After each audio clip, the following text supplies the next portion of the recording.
مساء الفل.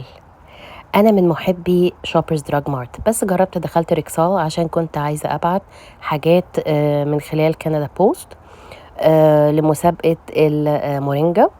المهم دخلت الستور، لقيت ان في حاجات برضو لطيفة زي شوبرز دراج مارت.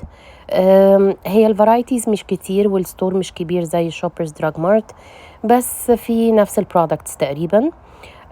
كنت بدور كمان على حاجة تحل موضوع الشخير بالليل. قعدت دورت في وسط الشيلفز لغاية لما لقيت البرودكت اللي بدور عليه. طبعا أنا المحتوى بتاعي غير إعلاني، أحب أكد على ده. في حلول عن طريق حاجة زي لزقة بتتحط على المناخير أثناء النوم، أو حاجة عاملة زي رينج بيتحط في المناخير. ده بيوسع المناخير شوية، على أساس إن هي بتوسع المجاري الهوائية في المناخير والواحد نايم فما يشخرش. لقيت البرودكتس كذا اوبشن. في اللي هو البريث ريت، في برودكت تاني بتاع المحل نفسه اسمه ريكسا. ما جربتش انا اللزقات دي قبل كده، بس حاولت اجرب الرينج قبل كده بيقع وانا نايمه، فقلت خلاص هجرب البريث رايت ونشوف ايه النتيجه. بس سمعت عن البرودكتس اللي بتتلزق على المناخير دي، يعني جود فيدباك. كمان في المحل حابة أقول لكم إن في حاجة عاملة زي سكشن للكليرنس، حاجات بتبقى 50% off. دي برضو لفتت نظري، فيها حاجات نازلة فعلا نص السعر.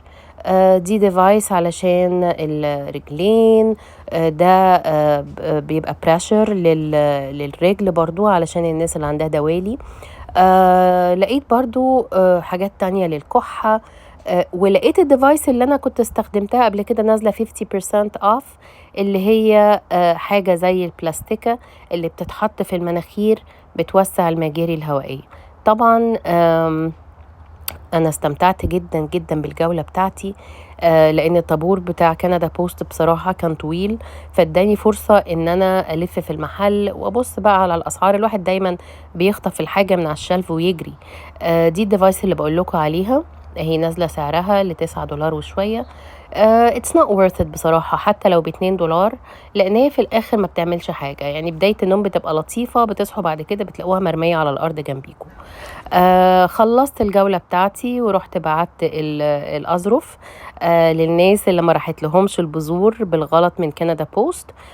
ورجعت على البيت بالديفايس الجديدة، أو باللي هي التول الجديدة بتاعت البلاستر ده اللي بتحط على المناخير.